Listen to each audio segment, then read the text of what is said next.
Hi guys, welcome back to my channel. This is Dima Tutorials.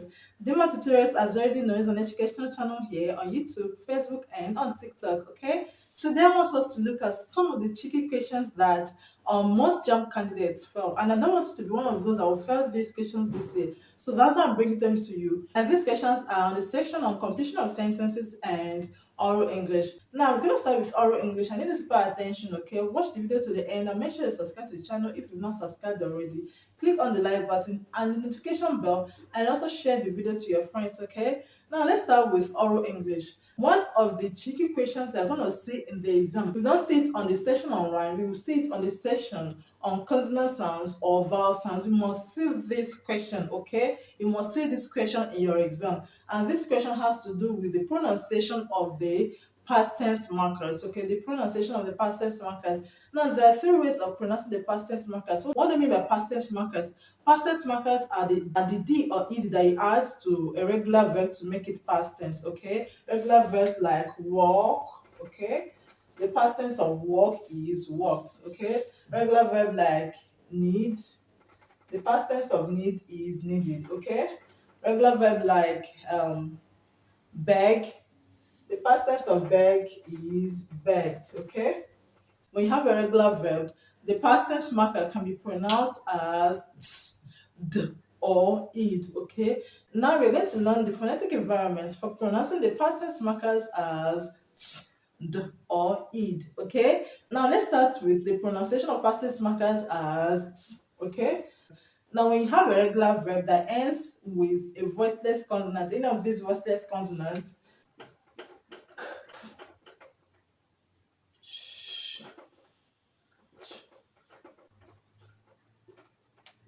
you have a regular verb that ends with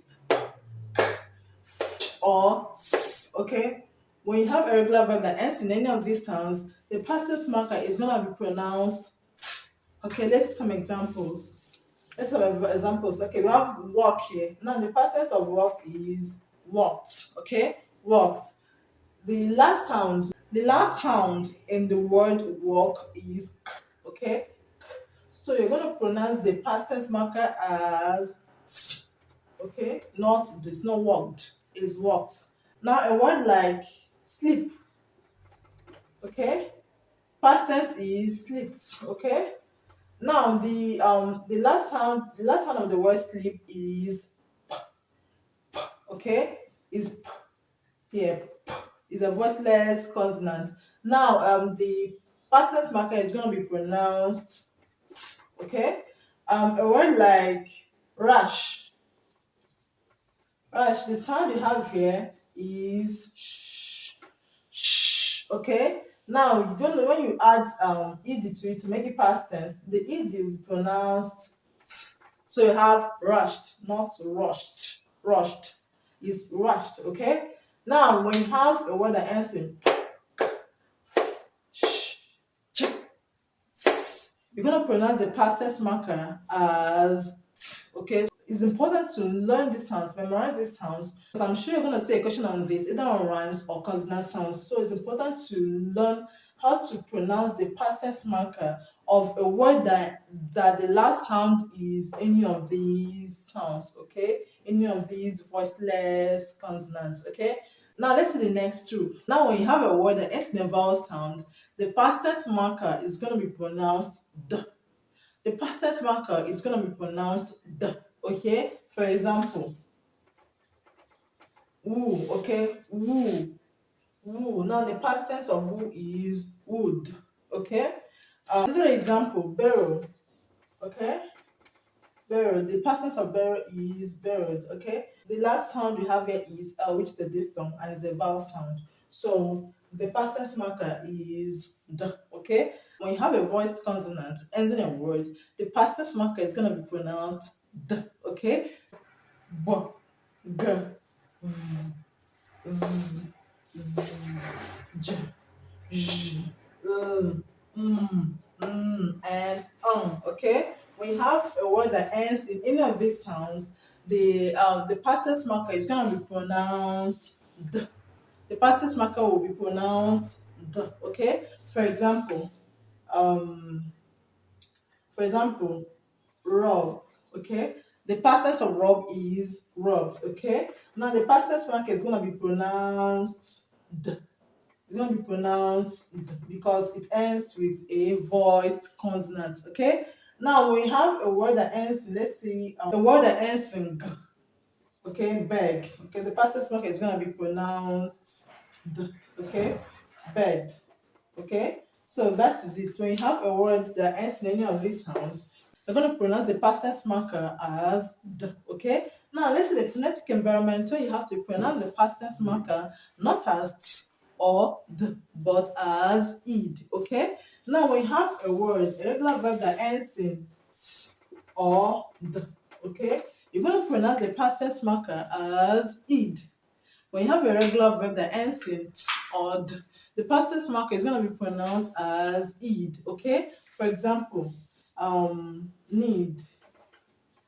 Need. The past tense of need is needed. Okay. Now the id here is not ed. You don't say needed. You say needed. Okay.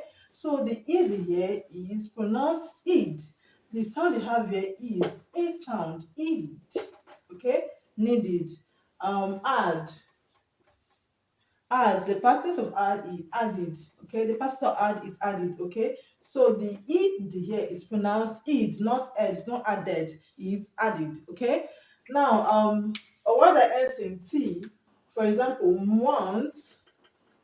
Once the id is pronounced id. Okay, id, not ed. Is not wanted. Is not wanted. Is wanted. Okay, so in the exam you might be asked to identify the sound that is found here, because commonly in this country we pronounce it as e, but the right pronunciation is e. Okay, short e. Short e. Okay, so you pronounce it wanted. Okay, so that is it about past tense markers. Okay, now let's go to completion of sentences, and there are some questions on completion of sentences that you're going to see in your exams. Okay, you are just going to see these questions in your exams, and most times these questions seem to be very confusing to students, and a lot of students do not really know how to answer such questions, and such questions are on past perfect tense and present perfect tense. Now, some students really find questions of these tenses very difficult, and these are some of the tenses that questions are usually being asked on the section on completion of sentences in JAMB. Okay, now let's see past perfect tense. Now, past perfect tense is also called pluperfect tense. Pluperfect tense, perfect tense. Okay, pluperfect. Now, plu just means plural. Okay, plu. So now, past perfect tense, you find it in a sentence that contains two actions, two different actions that happened in an unspecified time in the past, and the two actions have been completed in the past, where one happened before the other.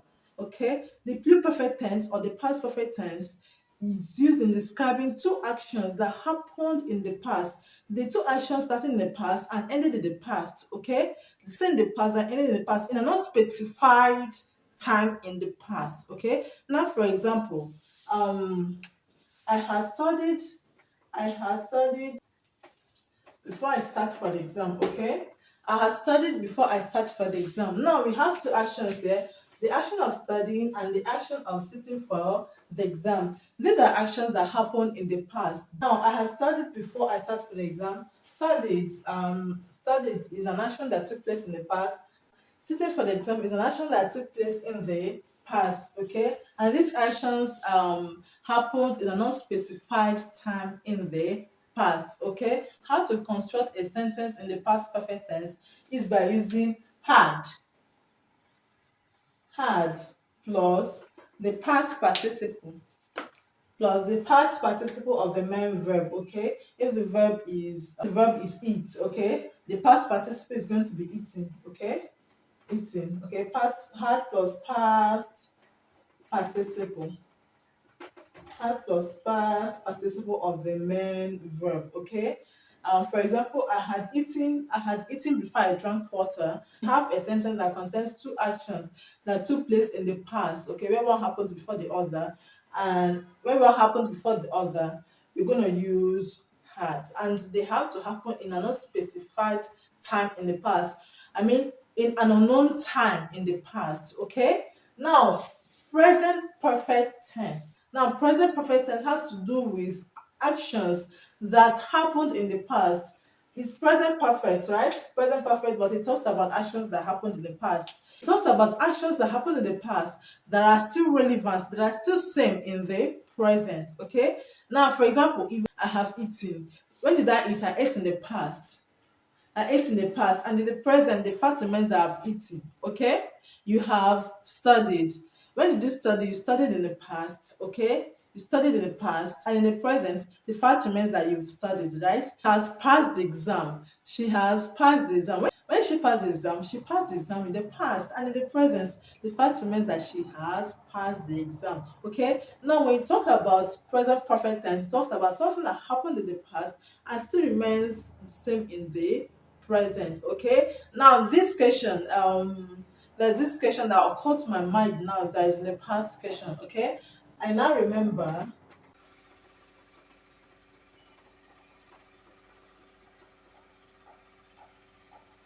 I now remember I dash made to before. Okay, now the student wanted to know if what should be here is had or have. Okay, now, what should be here? Does this sentence contain two actions that happened in the past? Of course not. Does not contain two actions that happened in the past. The only action here is the action of meeting, okay? It's the action of meeting, and that happened in the past.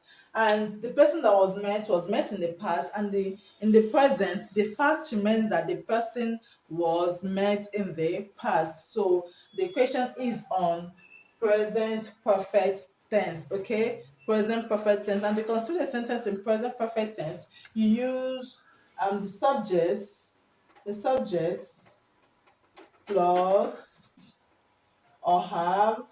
Okay, plus has or have plus the past participle of the main verb. Okay, if the subject is third person singular, use has. If it's first person, use have, or second person or third person plural, use have. Okay, now the sentence we established is in the present perfect tense, so we're gonna use have. Okay, have. So the correct answer is have, because this sentence is not in the past perfect tense, is in the present perfect tense. It talks about action that happened in the past, and in the present it remains the same. Okay, so the correct answer is have.